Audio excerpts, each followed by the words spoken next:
Back with you again on the internet, and this is Abu Dhabi, who is leading the way out of Table Bay.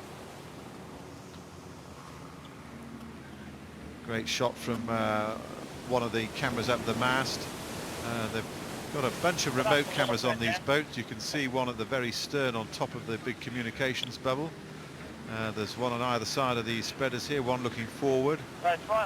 And if you're wondering sometimes how we managed to capture these amazing pictures of things going wrong, like for instance the young lad Mike Paminter on camper smashing into the shrouds. If there is an incident on the boat, the communication guy hits a button and the machine automatically records the preceding 4 minutes on the back of the camera at the back of the boat that you can see there on the top of that stand above the dome. So we have seen some extraordinary incidents. I remember on board Puma in the last edition where the boom snapped, and this is how we're getting the shots like that, where they were quick enough to hit the button and rewind it, so you capture these absolute defining moments of the race.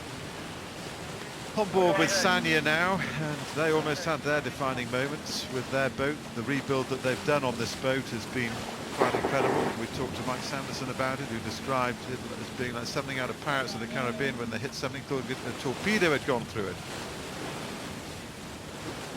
Well, this is the site we've been talking about all week. Devil's Peak on the left, Table Mountain, Lion's Head at the top, and one of the most famous sailing backdrops in the world. One of the great sights as the chopper homes in now on camper. Oh, camper looks superb in this condition as we look down through the sails. Onboard camper also now on starboard, heading in towards right into Table Mountain, and Abu Dhabi also on starboard. So they're going to be tacking up the heading down towards the south, down to Cape Point. The trick is, of course, just wanting to be on the making board to that to Cape Point, and that is starboard, although they will have to spend time on Port Martin because there's obviously a whole bunch of land in the way. There's Abu Dhabi.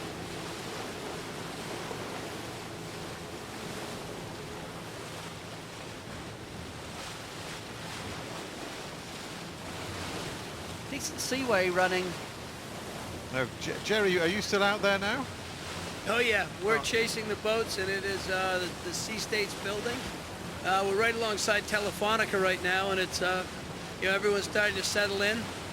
That old Olympic medalist champion Zika and Shabby look like they're getting ready to work their way back to the front.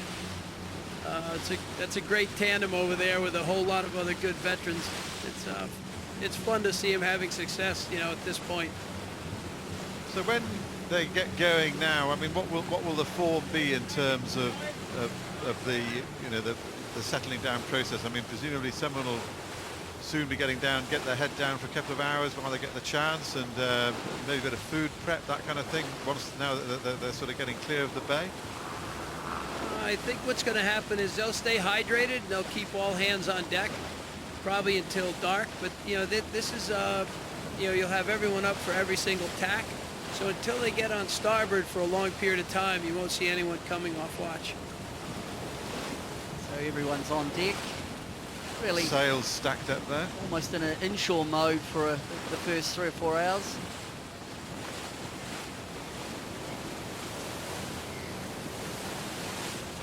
There's camper romping in. That's the foreshortening effect of the lens. They're obviously not going quite a long way off that seawall there. Jerry, we were talking about them stacking sails up. I mean, that is seriously hard work. It's brutal, and the part that you're not seeing is that every single bag of food, clothing, any loose foul weather gear, every possession down below gets stacked from port to starboard, whichever tack you're on, and then it's fore and aft depending on how you want to trim the boat out. So there's the same number of guys below working like dogs to move everything, essentially everything that you own. Heavy, hard work for the next 2 to 3 weeks, I guess, for these guys. We're going to see if we can get hold of one of the guys.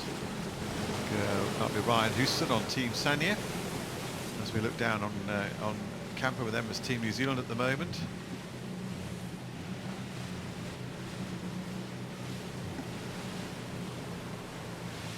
Just settling in there nicely. It's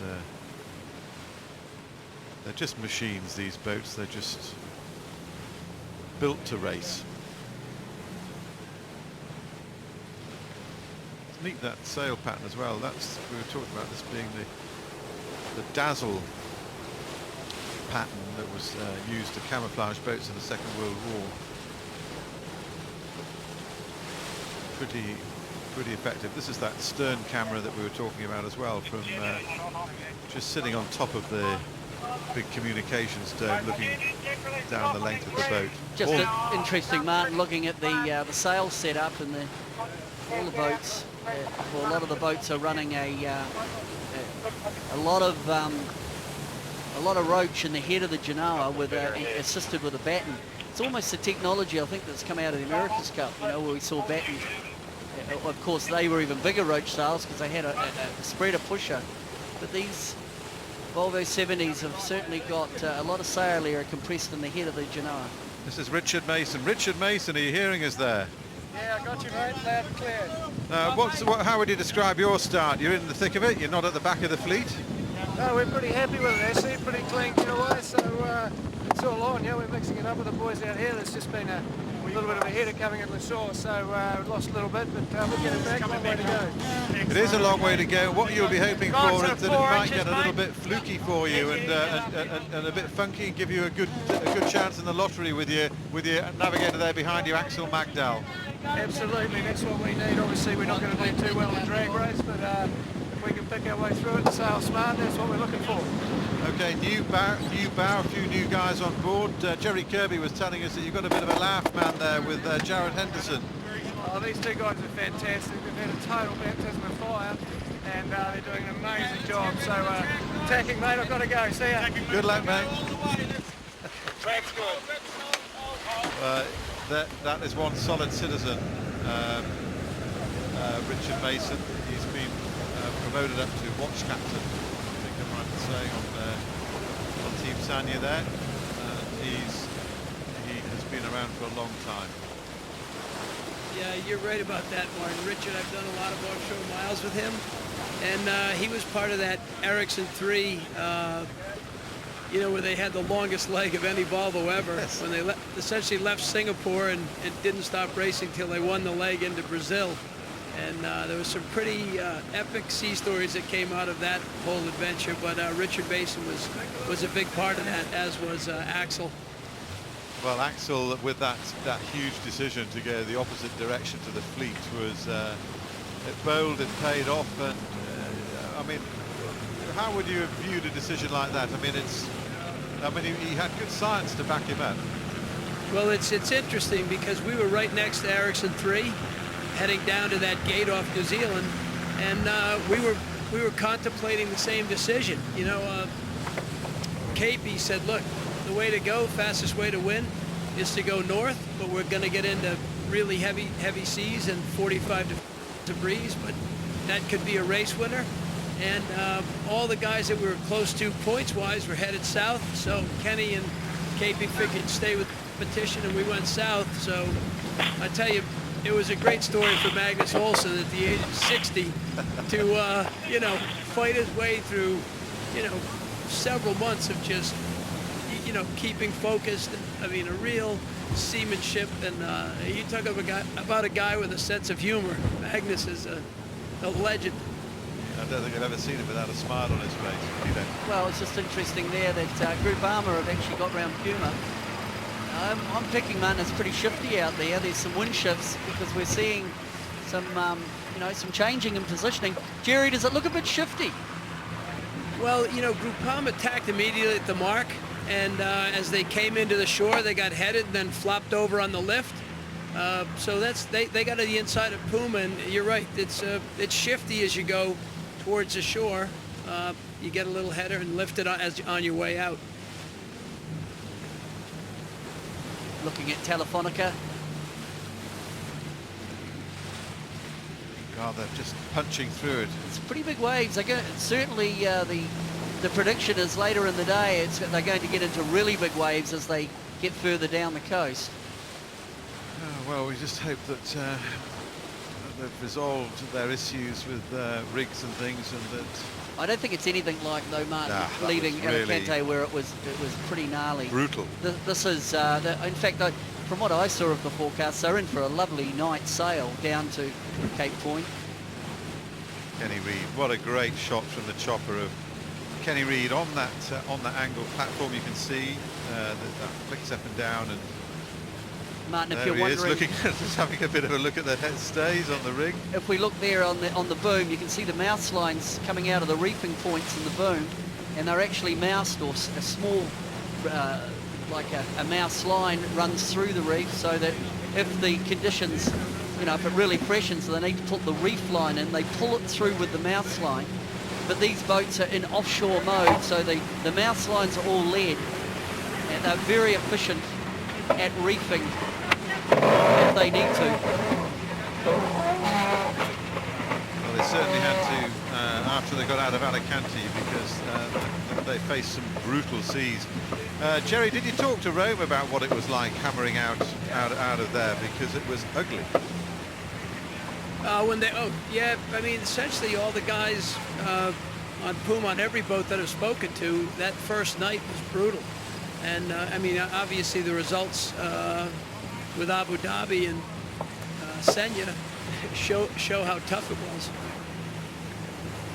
Well, let's hope we don't get any repeats of that while we're having dinner tonight. I guess it's one of those memories that sticks in all our minds as we look back at Cape Town. That's the Cape Town Soccer World Cup Stadium on the right.